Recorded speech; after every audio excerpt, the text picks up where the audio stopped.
अब तो सावरे बिया मुंह के पानी बा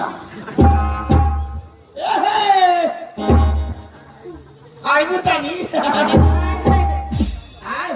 कथी है एक काफी है एक घर बा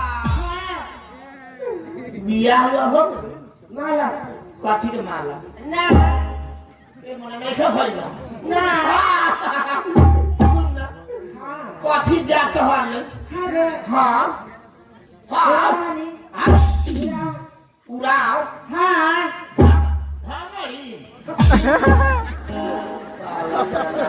हम थारू ई धमड़ी साला ई तो भोसे ना मिली लागी कर मामा भोंगा भोंगा लड़की वाला कौन पसंद नहीं